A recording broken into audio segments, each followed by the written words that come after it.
All right, welcome to the show. Others receiving votes. I'm Pat Forde with Bryan, Fischer, and Kevin Sweeney. Sports Illustrated, SI.com.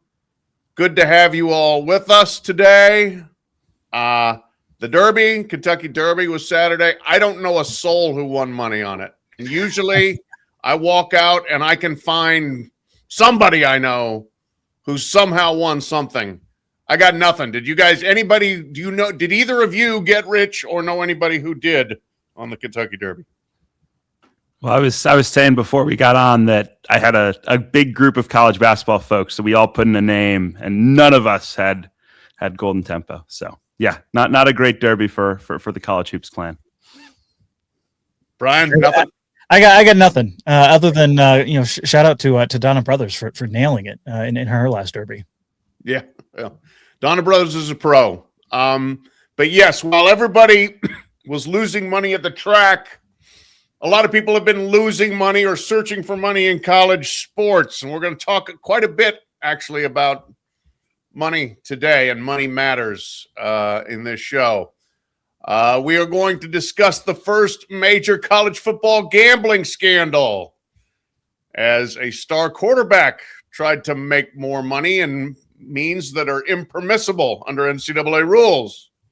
We are going to talk about the NCAA tournament and people trying to make more money off of that with the inevitable expansion to 76 now pretty much at hand.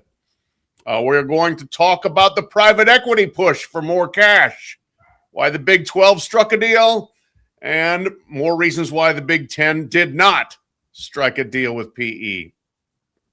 And I want to talk about why football and basketball coaches should be more like Kentucky Derby winning trainer Sherry DeVoe. And we have a little meth lab story at the end. So let's get into it here, guys. We'll start with Brendan Sorsby, Texas Tech. They're lawyering up in Lubbock. He has hired noted NCAA nemesis Jeffrey Kessler to try to get him out of a potential college career-ending jam. Sorsby's under NCAA investigation for allegedly making thousands of impermissible sports wagers, dating his 2 years at Indiana and, according to some reports, extending to his time at Cincinnati. That includes betting on his sport and on his team, at least at Indiana, even though not betting against them or betting in the one game that he played during the one season we actually really know about. So there's a lot going on with Brendan Sorsby and NCAA jurisprudence, I should say. Hiring Kessler is certainly a upping of the ante, since he was one of the key architects of the House versus NCAA settlement that has completely changed the landscape. Bryan, can Kessler find a way to beat the NCAA again so Sorsby can retain eligibility as a $5 million reportedly transfer in college football? Are we going to see Brendan Sorsby play for the Red Raiders or not? I still doubt it. And, this might be the only thing that this entire story was missing was some more billable hours, right? The one truism in college athletics is always the lawyers. And frankly, if anybody could beat the NCAA again, it's definitely Jeffrey Kessler. I mean, he's not only beaten them twice in some pretty landmark cases, but you think back to going up against the NFL, NBA, and ushering in free agency in those sports. If anybody could find some sort of labor way to, labor law or whatever that can get Brendan Sorsby eligible, it's going to be him. And I think that's kind of the optimism there around Lubbock. I still don't think that anybody truthfully thinks that Brendan Sorsby is going to play this year. I think in terms of, yes, you could get a favorable local judge. That seems to be the trick nowadays when battling the NCAA. But, it's still an uphill battle. It's pretty cut and dry in terms of here are the NCAA rules around gambling. And I think that they've been pretty consistent in terms of applying that. And we've certainly seen some past cases, whether it be Iowa State, where guys have lost eligibility. We have other cases in terms of basketball that we've discussed numerous times in this show. So it's an uphill battle, that's for sure. And in terms of where Texas Tech goes from here, it does kind of come down to can Jeffrey Kessler pull out a miracle? I'm not putting it against it, but in terms of everything being pretty cut and dry, I think it's still going to be tough to see Brendan Sorsby take the field in Lubbock there.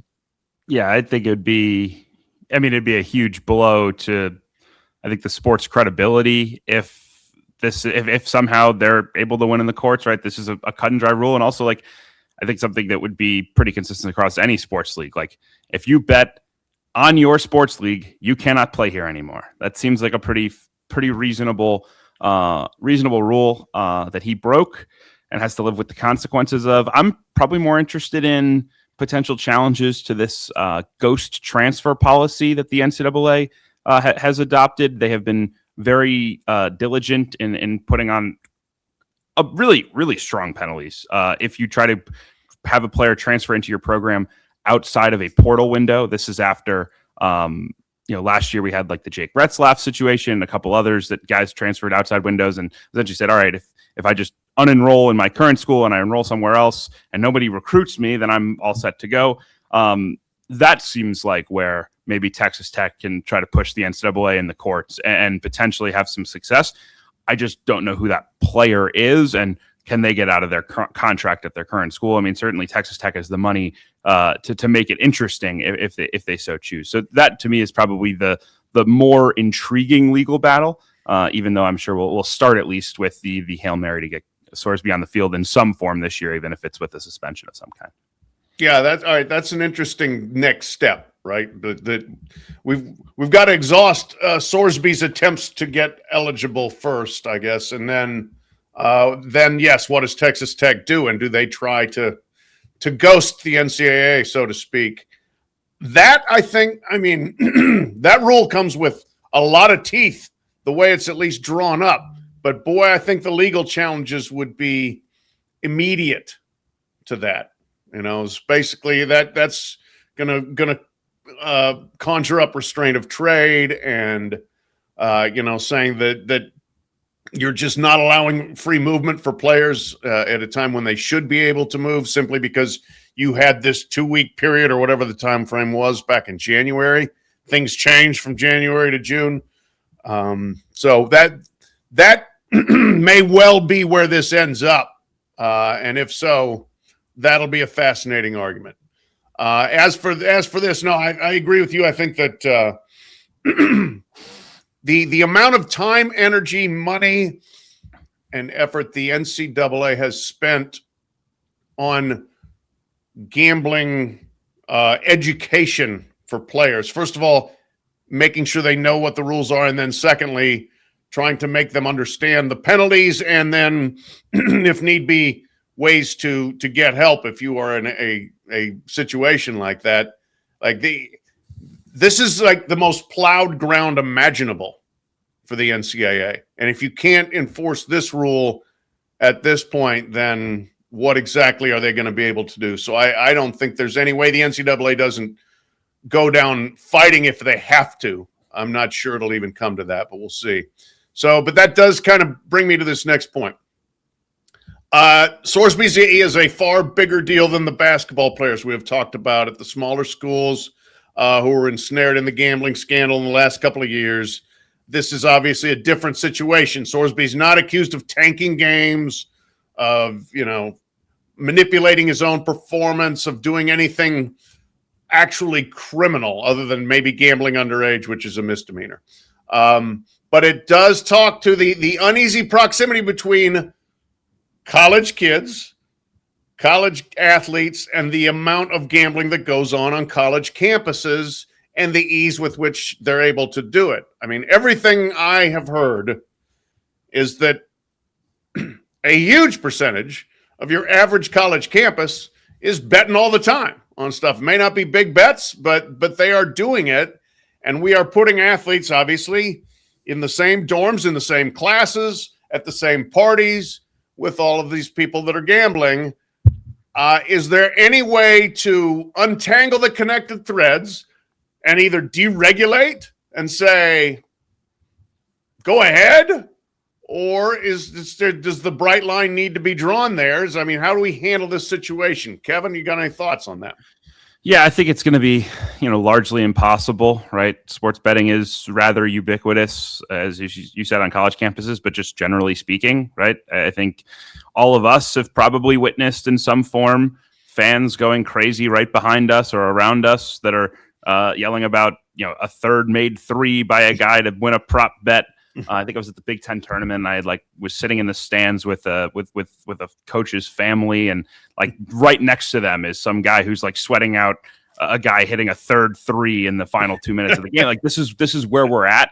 It's not simple. It goes far beyond just, hey, like we're going to bet on the game and bet on the result. I mean, we heard it with Sorsby. Like Sorsby was going to Reds games and betting every single ball and every single strike. Like he was just enjoying the rush. Yeah. $2, $5. It wasn't about the money. It was about the rush. And I don't think we can undo the kind of gamification of that. I think what really probably needs to happen, and I know that the NCAA took a lot of heat when they initially tried to deregulate essentially the gambling market outside of betting on college sports, betting on your own sport. I think that's probably where we need to be, and then make it as strict a penalty as possible if you cross that line. Like, hey, we understand you're probably going to bet. If Brendan Sorsby wants to go sit at the Reds game and bet on balls and strikes, more power to him. You want to blow your NIL money? Like we shouldn't be in position to stop you. And quite frankly, the NCAA doesn't have the resources to be chasing down those incidents. But there needs to be a strong as possible line. You cannot bet on your school. You cannot bet on your sport. If you, again, I don't think it's a huge deal if a college baseball player at, I don't know, Illinois wants to bet on college basketball in Texas. That doesn't seem like the craziest thing in the world to me. It does seem like the craziest thing if the college baseball player at Illinois is talking to the Illinois basketball team and betting on the Illini that night, right? And so those are the types of things to me that I think need to be cracked down on heavily and scrutinized incredibly heavily. But I do think probably it has to lean more towards deregulation, because there's just no world where we put the toothpaste back in the tube on the gambling side of things in our current society, I think. Yeah, I mean, it's everywhere, right? You can turn on an NBA game and you can turn on an NFL game wherever. You're not only the ads, but it's part of the broadcast now. The over unders and this parlay here. You got analysts talking. You really can't escape it. Nowadays, and I think that's reflected in the data. The NCAA did a survey, a year or two ago, and like 60% of kind of college age students, just the general population, had either experienced or bet themselves, and that's a concerning number. And hopefully, I think the larger college athletics world has woken up to the issues here, and the intertwining of gambling and sports at this point, and some of the perils that comes with that. I'm more hopeful that maybe this can serve as a story that can wake up, college presidents, that this is going on their campus, and they need to do something about it. It's great that these athletes are getting the education, or the kids themselves, in the general public, are they getting educated? That maybe it's not the greatest thing in the world to be betting every pitch and every ball and every strike when you go to the game, or worrying about things that are happening in your athletic events. I think that would be more hopeful for me, if there's going to be some changes broadly, to the actual general higher education community, to say this is a bigger issue on campus than just college athletics. I think, credit to the NCAA. They have been out ahead of them. Charlie Baker, this is kind of one of his big priorities. And I think early in your tenure, you're thinking, all right, you're scratching your head. Why is he making this kind of one of his big stands? But truthfully, it's something that a lot of administrators have talked to him about. A lot of people have said, hey, this is a big issue, and they were out ahead of the curve on this. And you kind of hope that the consistent refrain, some of these stories, some of the messaging, some of the education can start to break through, because it's definitely a larger societal problem that we're going to be dealing with for years to come. If you go back to last fall, when the NCAA actually voted to pass a rule that would allow, athletes to bet on professional sports, the timing, I think, was so catastrophically bad that that's what got them pushed back to the other side of it, and they voted to rescind the rule. I mean, this was one of the all-time tone-deaf NCAA moments. Like, we have these councils and committees that sit in committee rooms and come up with this idea. And meanwhile, the feds are investigating point shaving in college basketball. Kind of a bad time for this. Now, if you take the timing out of it, a lot of what was being argued for by NCAA enforcement and by college membership was exactly what we're talking about here. There is no policing it adequately. There is no way of stopping it. It is everywhere on campuses, and to expect them to that athletes to stay on the right side of that all the time was unrealistic and then absolutely unenforceable. Like they were spending so much of their time chasing, nickel dime infractions cases for somebody that bet $100 on an NFL game or whatever the case may be. And so I think the logic behind it was not necessarily flawed. The timing was terrible. The optics were terrible, but it's probably worth at least reconsidering from exactly the standpoint that you said, Kevin, is if you can draw the absolute, brightest of red lines of like, this is what you can't do. You can't bet on your teams. You can't bet on your sport at your school. Those things you can't do.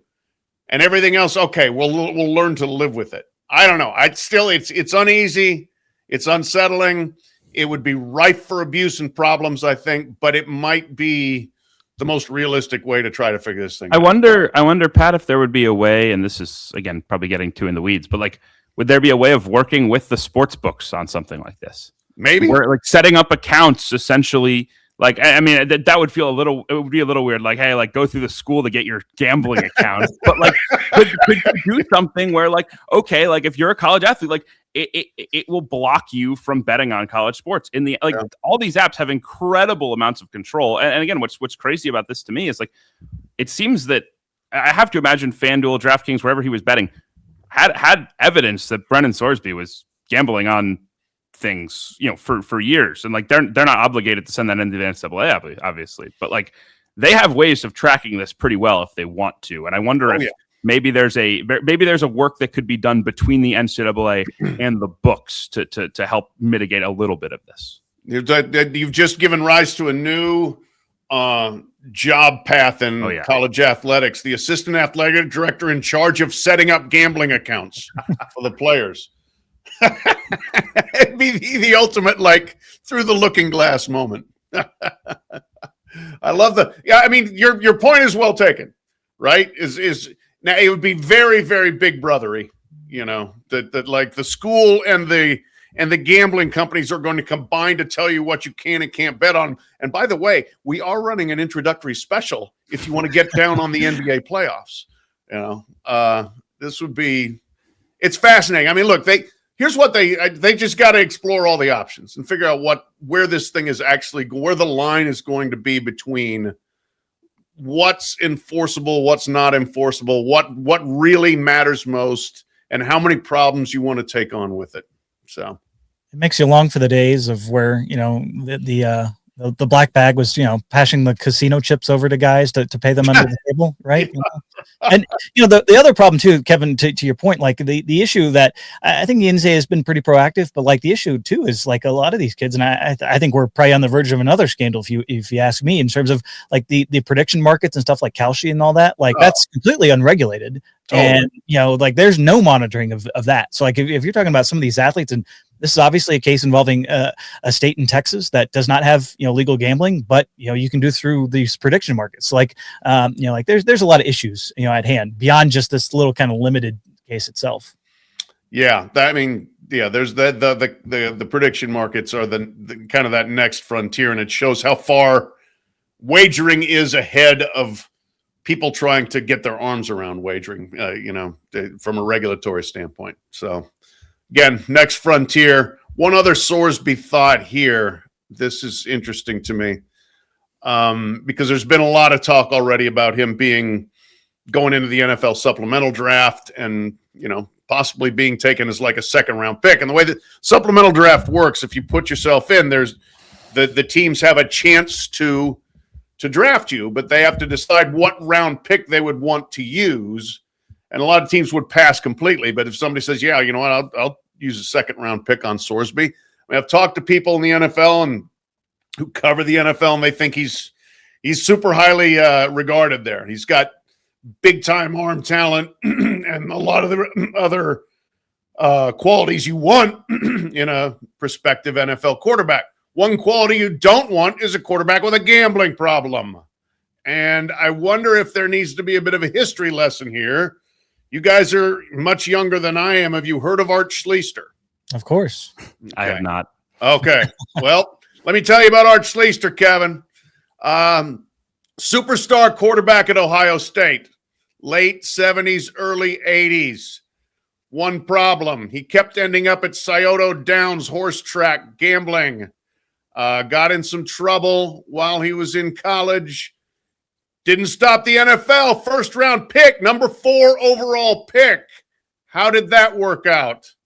Total disaster. His life, it's a very sad story. I mean, an absolute 25-year run, actually, no, now like 40-year run of arrests and issues and going to prison, gambling addict who never got himself under control. And in the NFL, you want your quarterbacks to be nerds, right? You want them to do nothing but think football, act football. The days of the Jim McMahon quarterback who, is a party boy, not very easy to sustain anymore. It's one of the reasons I think Fernando Mendoza was attractive. He's a boring guy. You'd have to do a lot of homework on Brendan Sorsby to come to a realization, a belief that we are spending money on somebody who's not the next Art Schlichter. Because if he's checked himself into a residential gambling facility, and if he was doing the kind of wagering that he's alleged to, doesn't matter the dollar amounts, but the amount of times he was willing to completely flout rules that could make him ineligible while he was being paid a good sum of money, I think there's a red flag there. I don't know. But again, the NFL, they like talent. I get that. I understand that. But man, oh man, this seems like it's fraught with peril there. I don't know. Would you guys draft Brendan Sorsby in a supplemental draft? I'm sure he's going to get strong consideration. And I think the first round talk is probably a little bit too rich, in terms of, yes, he is that kind of quality talent, if you will, as a potential, kind of back half of the first round. If he were entering this past draft, for example, and actually going through the entire process, I think a lot of teams are going to be doing quite a bit of homework on him, that are quarterback needy, somebody like the Cardinals. And yes, I know they just drafted Carson Beck, but saying, all right, maybe do we take another shot, as a potential guy in the supplemental draft, should that be the route that he goes through. And I think there are going to be some timing considerations involved in that, in terms of ultimately what he wants to do. But the NFL's attitudes toward gambling is a little bit different, nowadays than it was. You got Calvin Ridley. He got caught up in a similar scandal in terms of betting. He's back in the league. Got paid a free agent contract after that. Jameson Williams was caught betting on there. And the NFL does have some pretty hard and fast rules. But I think Brendan Sorsby going to rehab. Probably expressing quite a bit of contrition. This was when he was younger. Maybe he just was kind of caught up in the moment, and you can kind of potentially buy that, if the talent is going to win out. So I think he's going to get pretty strong consideration of going through the supplemental draft, and probably not a first or even second round pick at this point, but for some of those quarterback needy teams, I think he's going to be an intriguing prospect, especially at this part in the draft, kind of ecosystem, to where he could be taken where it's not so prohibitive. But you also got to keep in mind that he's not only kind of battling the perceptions outside, but he's also battling the other 2027 guys that he's going to be battling with in terms of, all right, am I really going to give up a first round draft pick or even a second round draft pick when those 2027 quarterbacks that he's going to be potentially competing with, the Arch Mannings, the Lenore Sellers of the world, are going to be pretty attractive for a lot of those teams to go and get a guy, especially in the back half of the first round. Yeah, I think the challenge is just like the information component, right? Like this is stuff that is going to take a little bit of time to wrap your head around, and you'd want to have a normal pre-draft process where you could talk to him and go through, okay, why were you doing this? Talk to everyone he's ever spent time with, roommates, coaches. Okay, I don't know, is he sitting in the facility betting on FanDuel? What is the extent of this problem, right? Because I think, look, it's not new for guys to have vices around the league. Many of them do. Many of them probably casino gamble quite heavily. There's more access to that than ever before, in addition to obviously the sports book in your pocket that everybody has now.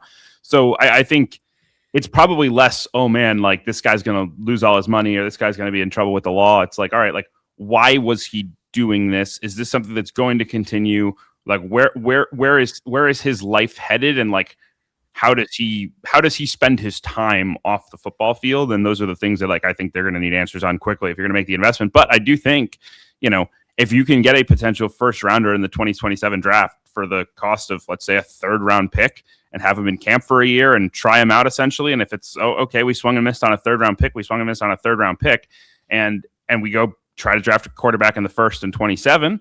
And if we think he's great, well, we got to steal, and we hope he keeps his head on straight and stops gambling, at least on football. Yeah, I wish the best for the young man. I would approach with caution if I were an NFL franchise. As you said, if you can get him for a quote unquote bargain draft price and then just see how it goes, sure, okay. But I would need a lot of reassurance before I'm spending any pick on Brendan Sorsby. So, all right, next money issue, NCAA tournament expansion. We've discussed it before. New reports last week that it's basically a done deal, just needs to go through a couple of committees. Nobody is surprised. This was inevitable. If either of you want to support it, go ahead. If not, we'll move on. Anybody want to say this is great? No takers. No, I'm good. Okay, yeah. All right. Failing that, let's at least try to explain it. Kevin, what's this going to look like when it's actually implemented if we got 76 teams? And the bigger question, which programs will get the extra bids? So my understanding is that the plan is to essentially have a first 12 instead of a first 4. Half of those games would be from the automatic qualifier bucket. So essentially, instead of a couple of teams at the very bottom being 16 seeds, now you'd have all 4 16 seeds being 8 play-in teams, and then 2 of the 15 seed games would be as well. So the impact of that essentially moves every automatic qualifier mid-major down a seed line, right? If you were a 13, now you're probably a 14. If you were a 15, now you might be a 16, or you're at least going to have to go play in Dayton or Boise or wherever else they decide to hatch this extended tournament. So that's the impact on that end. And then there'll be 12 at-larges that play in that field. So basically, I think it's 8 new at-larges that you would add to the field. I mapped this out back in March. There's an article up on SI. I've tweeted out a bunch. It gets incredible engagement every time I do. I mean, it's pretty ugly, right? The last 4 in this past year was Oklahoma, who lost 9 straight games at one point this season. Auburn, which lost 16 regular season games. San Diego State, who is a perennial NCAA tournament team, but it was just okay. And then Indiana, who completely collapsed down the stretch, got bludgeoned by Northwestern in the Big Ten tournament in a must-win game.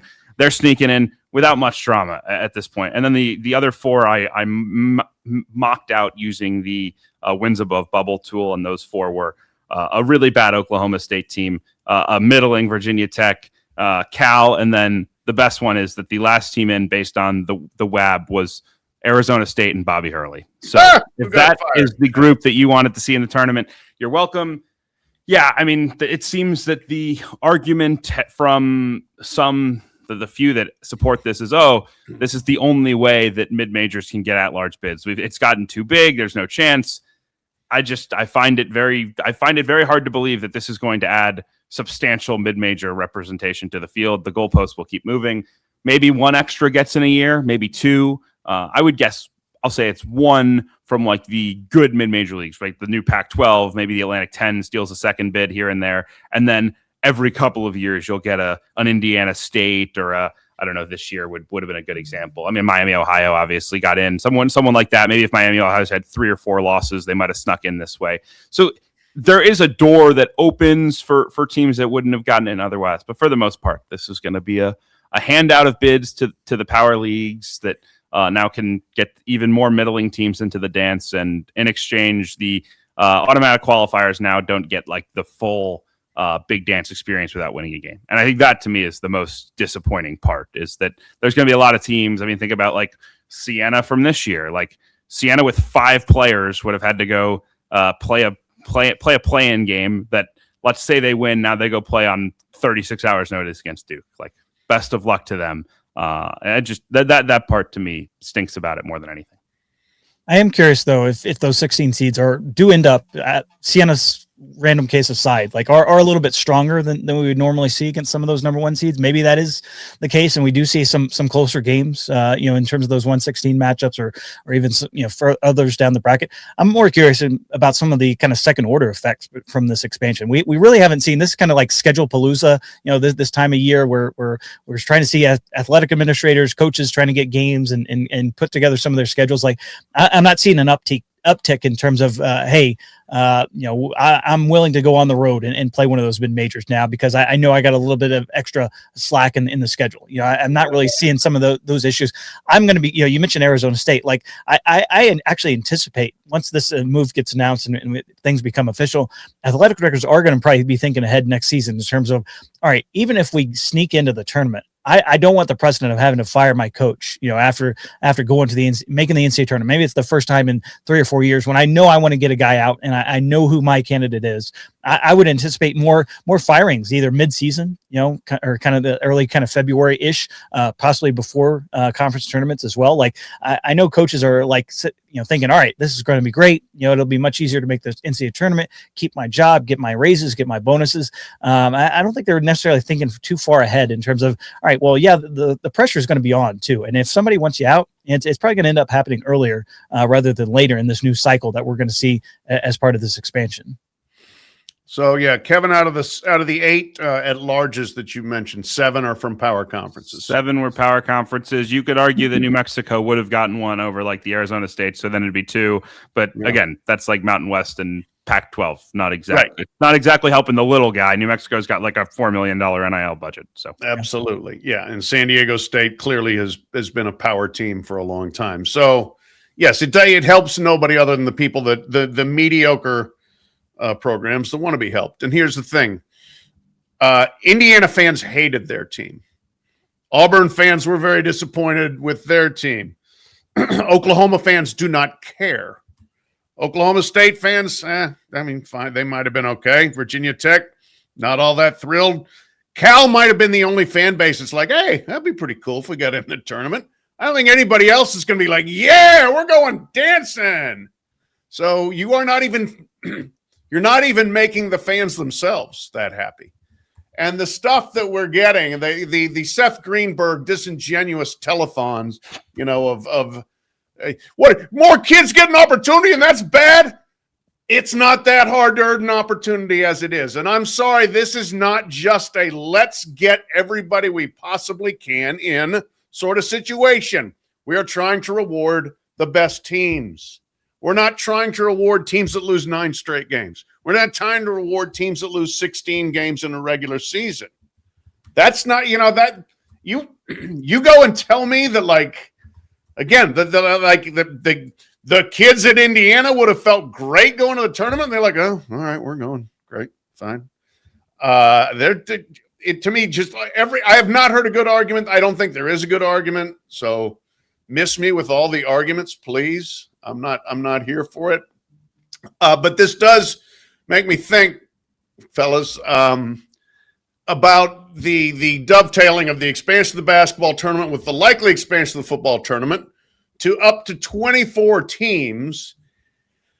And the finances are not like, it doesn't just blow you away what the potential revenue numbers I think increasing could be for the basketball tournament. Football is TBD. I would imagine they're going to make a lot more money if they end up with 24 teams. But my theory here, guys, is that the college sports establishment is truly shook by the House settlement, and the fact that the House settlement has ballooned very quickly into something much bigger than expected in terms of payroll. We've blown past 20.5 very quickly. It's supposed to go up 4% next year, but the salaries are going up way faster than that. And combining taking these terribly unpopular ideas and saying we got to do it because we need the money to pay the players and to keep our Olympic sports afloat. And we have seen a lot of Olympic sports suddenly move on to the chopping block here in this spring. We've seen tennis teams getting cut all over the place. Pittsburgh looks like they're de-emphasizing swimming after their best year of swimming in school history. That is yet to be fully clarified, but their head coach, their very successful head coach, just up and resigned, said that he was told they were going in a new strategic direction after 2026-27. That sounds like look out to me. Is there a case to be made if these folks would actually just come out and make it? Is there a case to be made that would be palatable to people if we're making these unpopular expansions to save the Olympic sports? That's exactly what we're doing here. If we don't do it, we're going to wipe out the golf team. We're going to wipe out the soccer team, the wrestling team, whatever. Would that be a potential PR window for them? First of all, is it a real motivation? And secondly, should they play the card? Bryan.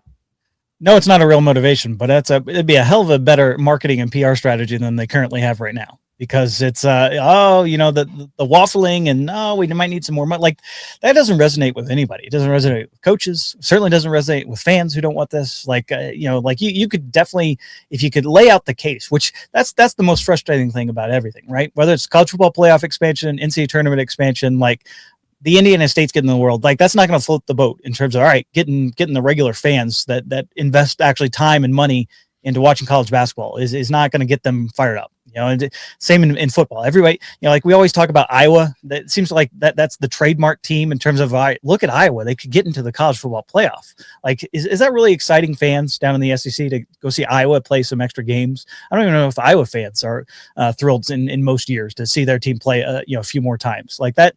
It just doesn't make any sense. And like, at least if they had presented this as saying, all right, we're going to save Olympic sports. We're going to have a lot of this money is going to be earmarked towards additional scholarship support or your resources for an Olympic program. That's why we're doing this. Like that would be a much better case than they have currently made, which they frankly haven't made any good cases. So, kudos to the powers that be for ramming this through without some good rationale. And frankly, if they did make that case, which it's false, like this is again, you talk about those tennis programs going away or swimming programs. These are institutional choices. These programs are always going to be losing money.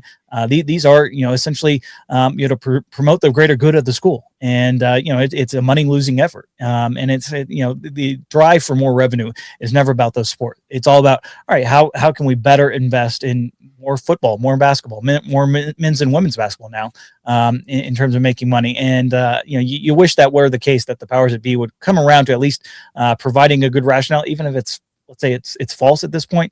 But they haven't, and that's probably the most disappointing thing in terms of the entire expansion debate is that they haven't given a good reason. Right. To me, the expansion is much more about avoiding this sort of permanent underclass within the Power Four. Right. It's okay. We've got these giant leagues now. We've got significant powers at the top of each of them. Why should Arkansas invest? Why should Arkansas believe it can compete? Well, there's a 2014 football playoff now. Arkansas may never be top 4, but they could be top 24, right? Iowa may never be top 4, but they could be 24, right? DePaul basketball might never quite crack the 68, but 76 all of a sudden feels a little more attainable, and we're spending some money. Like to me, that is what this all is. It's not even that it's going to be this gigantic windfall. And again, it would be nice if someone could lay out, hey, we need to do this to fund some of these other choices that we haven't been able to make. That would be great, but it doesn't seem like that's really what this is. And that to me is what's frustrating. It is trying to create some feigned hope and belief within these programs. And I don't know, we can't keep expanding it forever. So at some point,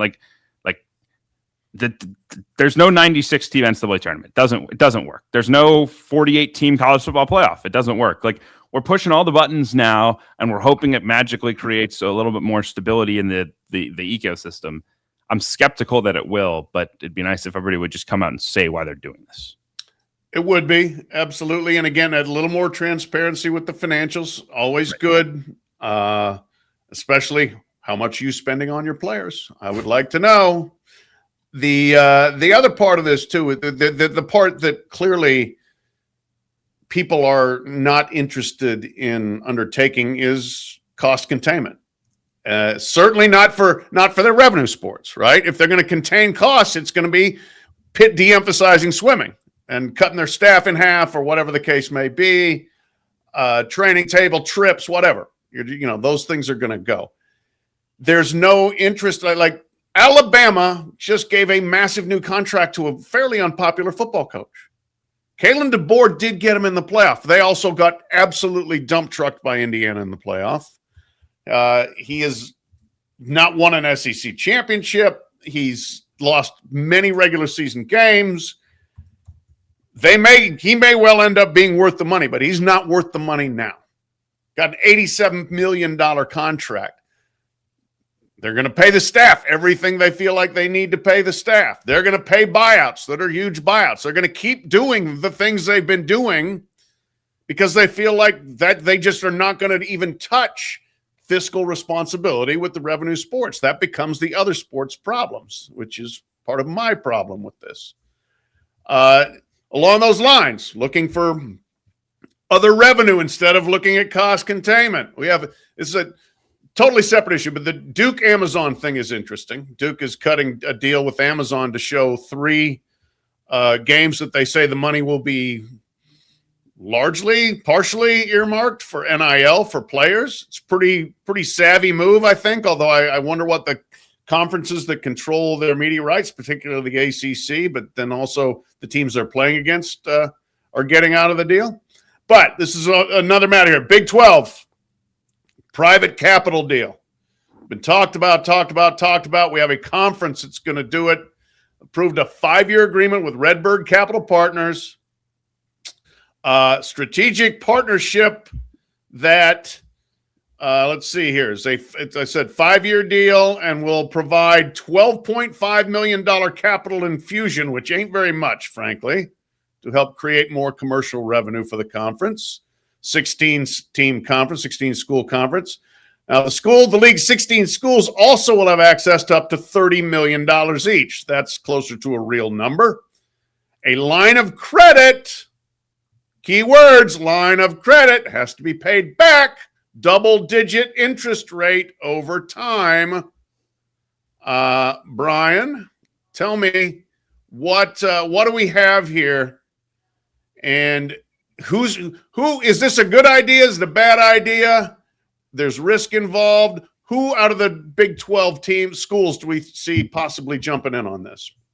It's funny, this prior story we were just talking about in this story, it makes me think of some athletic directors, going to Jimmy Sexton and saying, no, I can't pay your client $2 extra million because I got to save a swimming program. And just the world that exists is where we're at. And I mean, this is kind of, that pursuit of more money, and certainly some schools have tried to deal with, this frankly, $20 million plus recurring revenue hit to their issue, expenses, and trying to find creative ways when, cutting expenses does not seem to be one of them. And this is certainly part of that. We all knew, certainly when Utah announced their deal a couple months ago with Otro Capital, that was kind of going to open the floodgates. And the Big 12 has been down this road before. They've kind of been negotiating this for a long time and trying to get something over the line. And I would be surprised, to see more than say 2 or 3 schools in the Big 12 actually take up this offer. Certainly you mentioned that the interest rate in terms of this payday loan, if you will.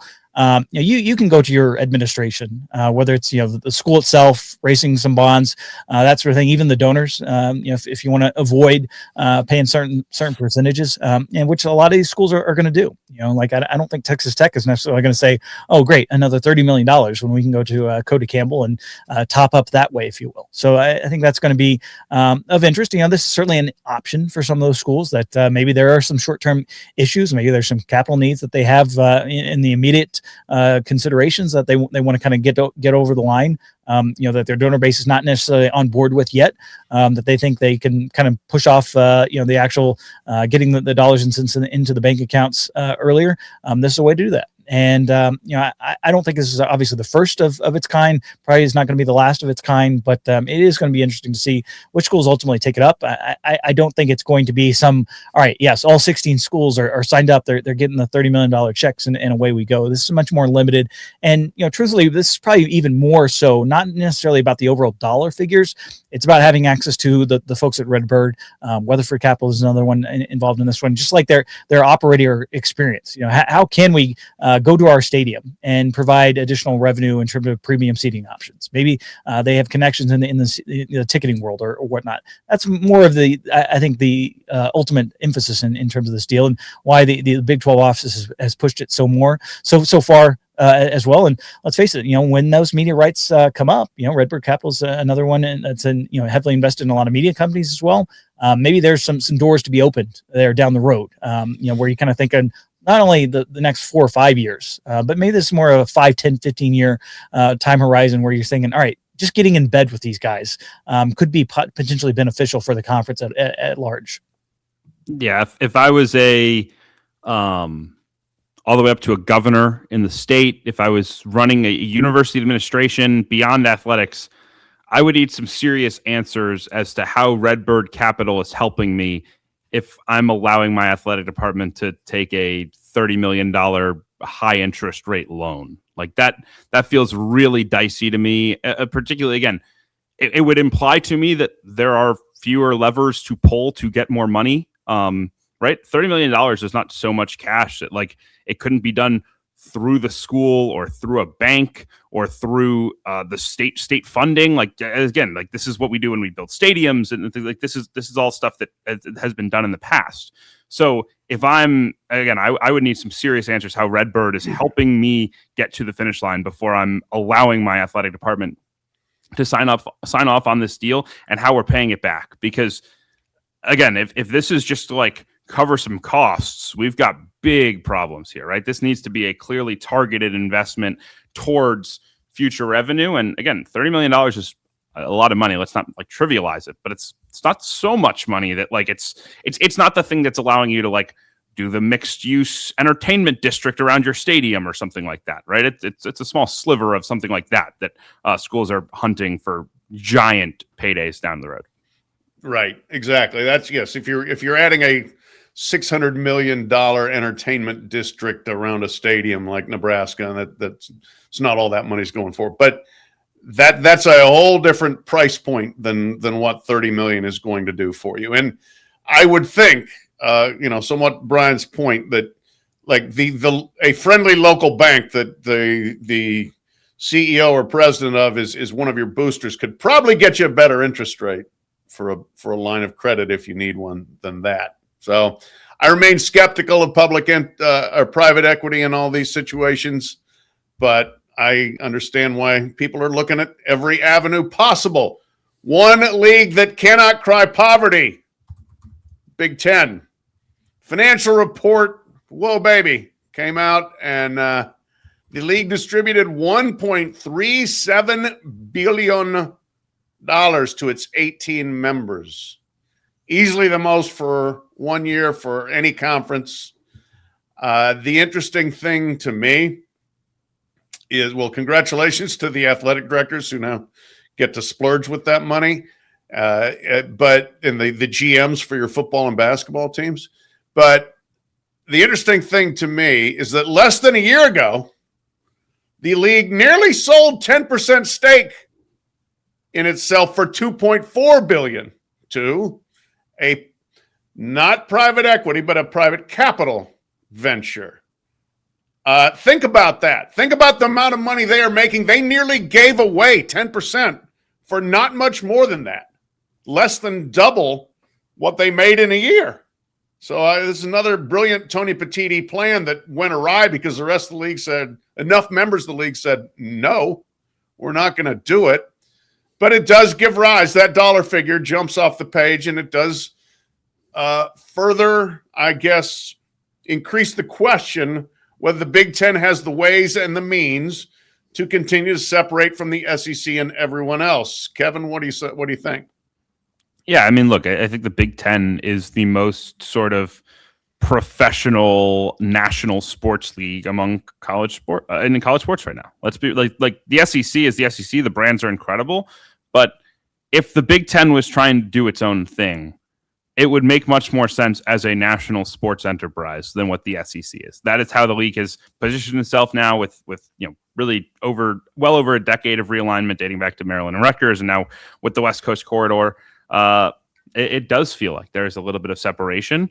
Doesn't mean that the SEC won't catch up. I think a lot of this will end up being sort of as TV deals get staggered, the SEC will top the Big Ten, and the Big Ten will get its new TV deal, and it will be better than the SEC, and they will consistently kind of jockey back and forth. But if you're winning the money and you're winning the championships, like, it's hard to argue with where the Big Ten is positioned right now. And so I think right now it does feel that they have the leg up, and it does probably add a little bit of pressure to Greg Sankey and the SEC to, like, how do we respond to this? We cannot allow ourselves to be viewed as anything but the best. And this reemphasizes too, just, the Big Ten is in major markets, that the SEC is not, and there's certainly some overlap in terms of the SEC and the ACC footprint that certainly detracts from them, and vice versa. And I think at the end of the day, this is kind of, large state schools, kind of finally coming around in the Big Ten to realizing the power that they have. Their massive alumni bases, when they are giving, maybe it's small amounts, but it can certainly add up in ways that some of the SEC schools that are just, frankly, in smaller states have smaller alumni bases, just cannot do. And as much as, the car dealerships throughout the South provided some advantages, back in the day in terms of paying players and building rosters and whatnot. I don't know what you're talking about. Yeah. But, like that's been evened out a little bit. And we have seen the power in the Big Ten. And this was, to Kevin's point about realignment, like, this is why Kevin Warren went after schools in major media markets. They are in the top 3 DMAs out there. They are, controlling, some major media properties at this point. And, this is frankly what the Big Ten is now. And I think that delta of over $300 million in terms of what the SEC distributed and what the Big Ten distributed, that's not just, having 2 extra schools to feed, that the Big Ten has that great advantage. This is something that I think is probably concerning to a few folks out there in the SEC, and saying we care a little bit more about some of these sports, and being behind in the muddy, having to deal with that is going to be an interesting thing shaping the rest of the sport these next couple of months and next couple of years. It does. It takes me back to Nick Saban. I don't know, it was last year.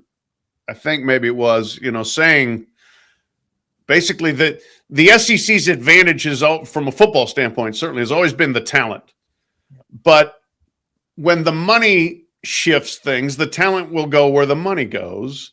And now just having the talent in your backyard doesn't necessarily guarantee keeping them and then winning with them. So it is a change in dynamic here, because the Big Ten, for the reasons you guys illuminated, I mean, bigger alumni bases, generally speaking, richer alumni bases, richer cities and areas that you're in, bigger media markets. Those are built-in advantages. The SEC overcame all of that for a long time by having the best players. But if the best players are willing to leave the South for the money elsewhere, as Saban said, if you follow the money, then the money, that becomes a bigger issue for the SEC. I am not writing the epitaph for the SEC, but it's a continuing trend that we will talk about extensively here. All right, guys, just 2 more things here. First thing I want to hit on, as we made mention of at the beginning, and people know I attended the Kentucky Derby for the 39th consecutive year here, and the scene was incredibly, it was awesome. It was a very dramatic race.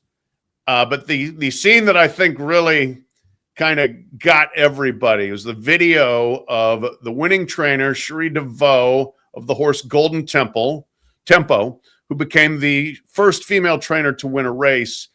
And her watching her horse come down the stretch from way back. We're rolling the video now on the YouTube channel here. Kent, thank you. Watching Cherie DeVoe watch her horse, jumping up and down, fist pumping, slapping the wall she was leaning on, jumping up on the wall, basically kicking her legs, screaming for her horse to come home. And then he wins, and she is just saying, "Oh my God, oh my God, oh my God," and then collapsing in joy, basically, into her friends and family. One of the great scenes you're going to see. I mean, just awesome. And here's my humble plea. I want football and basketball coaches to be more like Cherie DeVoe. I want them to enjoy winning so much that they basically black out and lose their minds. It's okay, man. You can enjoy winning. And all right, there are caveats to this, obviously. And this is incredibly dramatic, and it kind of came out of nowhere, right? It wasn't like she was watching her horse pull away and win by 5 lengths. But there's nothing wrong with spontaneous joy. We have coaches, and they're great coaches, and a lot of them are great people, but have turned coaching into almost a joyless enterprise while they're actually doing it. And I would just love to see them enjoy. I would love to see Jimmy Valvano run across the court looking for somebody to hug. Jay Wright is a great coach, and I like Jay Wright a bunch. When you win the championship on a 27-foot shot and just go, bang. I'm sorry, I'd like a little more. I'd like a little bit more. Rick Pitino's an emotional guy. When you watch Dylan Darling, of all people, drive and score at the buzzer to win an NCAA tournament game, I would like more than for him to just turn on his heel and walk over and shake hands with Bill Self. It's okay. Jump, yell, hug somebody. It's all right. The football coaches especially, it feels like it's showing weakness if you actually have any emotion or if you enjoy yourself. So that's my humble plea. Guys, can we get it? Can anybody be happy? Can we at least show you're happy out there? Is it possible? I mean, I think about the national championship game in basketball this year, and then the stories afterwards. I know Matt Norlander from CBS did a nice story with Dusty May, and he was like, "Yeah, I didn't really get to enjoy it. Had to move to the portal. We had to do Zooms. You didn't have to do Zooms. Like, I don't like. I understand this is how you're wired. This is how you succeeded. But like, if any college basketball player in the portal is not considering Michigan because they took 48 hours to celebrate winning the championship, or they didn't get a text at 12:01 when the portal opened, like, come on, guys. Like, it isn't that serious. It will never be that serious. And if you can't have your staff or someone in that world communicate to these players or to their representatives, hey, like, we're interested. Like, we'll give you a call in a couple of days when we're done winning the championship and celebrating the championship and being with our players and being, present with our players, like that's probably not the guy you want in your locker room anyway. If that kid isn't okay with that, you probably don't want him there. So yeah, I 100% agree with you. I think it's true both in the moment and especially now in kind of this championship era. Like, again, it's not always about the next thing. It's not always about the next challenge. I understand that. And I think we as writers sometimes do fall into that trap of, how are we doing it next year? How like, I don't know, man. Like, this is the crowning achievement of your life. If you like Dusty May, Sherry DeVoe, like this should be the greatest moment of their life. If they're thinking about anything other than soaking in the greatest moment of their life, we've done something wrong. We should want all of them to enjoy the moment the way that she did in that whole box. That it was incredible scene, and yeah, it's certainly a great moment there over the weekend. Yeah, I was kind of thinking like I know she's in the Commonwealth now, but that was a New Yorker kind of reaction in terms of the celebration. And you play to win the game, right? Like that's the whole point, is to win the game. And it's like there should be some celebration around that. Like that is the thing that kills me. And yes, it's probably part of their driving force in terms of trying to not have the highs be too high and the lows be too low. You always hear coaches talk about that and trying to stay even keeled and set an example for their players. But like, in certain moments, like let it out, feel it. Like that is the reason that we are all sports fans. That is the reason we got into these professions is not because necessarily we like the day-to-day grind or jumping on Zooms with 18-year-olds asking for $4 million. Like this, the reason we got into it was to experience those wins. And you would hope maybe in terms of the perspectives that these coaches would have, they would open up a little bit better. So kudos to your point, and certainly making more derbies than either Kevin and I have been alive. I'm sure that's also another feather in your cap there, Pat. Yeah, well, it just means I'm old. But I am rooting for coaches to enjoy themselves a little bit when you win a big game. It's okay. Do it. Doesn't mean you're a bad coach or a bad person. But speaking of maybe not bad people, but very bad decisions, we'll close with this. Michigan State had a meth lab in a classroom building. That came out. WXYZ police arrested a man for allegedly operating a meth lab inside a building on the campus. Xin Tong was found inside Wells Hall on Sunday with several chemicals, including acid and butane.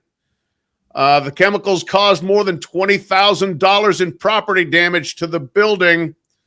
This is like Walter White come to life here in Wells Hall. If you watched Breaking Bad, this definitely was a bad break for the Spartans and for people associated with the lab there. My question for you guys, I mean, I assume this will not be great career move for Zin Tong, but they can't be the only ones, can they? I mean, we can't have, I don't believe that Michigan State is the only university with a meth lab out there. So I want to know, if the Spartans were not alone, what other schools are most likely to have a covert meth lab set up in a classroom building? Kevin, you've got a suspect, I'm sure. I mean, I don't feel great about any of these, but I do think, I mean, some of these directional Midwest campuses, like I bet it's all over the MAC. I bet it's all over the MAC. That could be, I mean, that could be the new branding. I mean, look, we've got Maction, we've got meth, like we're rocking and rolling. So Meth Maction. Yeah, that's an even better hashtag there. Awesome. I'm trying to think if we got this in front of Vince Gilligan, the creator of Breaking Bad, where would he place it? Like, obviously New Mexico would be the kind of natural fit. New Mexico State, obviously, he knows those areas well. That would be the kind of natural focus where you go. But like, could you think of like some athletic director, dreaming up the Walter White scandal in terms of like, all right, I got to find the NIL dollars somehow, and that leads them down this path. Like there's the show right there. I'm just kind of thinking of which ADs, which schools. Kevin's got a good one with the MAC there. Like I'm also thinking like certain like remote college towns in the South, maybe. Or you're thinking like that maybe there's the place that you could go. I don't know. It definitely would make. I would watch the show. If Vince Gilligan wants to sign up for this on a college location, sign me up. No, I mean, I think you hit on it exactly. Look, Walter White needed the money to fend for his family because he was going to die of cancer, he thought. So, I mean, if you need the money for your athletic department, you set it up, you set up shop and you get going. I think you got to look Appalachian. You got to be like West Virginia, Ohio University. There's some spots out there. Speaking of assistant ADs, I mean, let's put somebody in charge of the meth lab. What school would Saul Goodman be the AD at? That would be another question. There you go. Better call Saul to be your AD. Oh my, there's a thought. Marshall. Oh boy, there he is. Hire Saul Goodman. Oh, all right. This is all in jest, everybody out there. We're not suggesting that your school should start a meth lab, or even by saying their names that we think that you are a meth centric area. Just having fun here. That's enough for this show. Thank you all for watching. And we will be back next week with something. I have no idea what.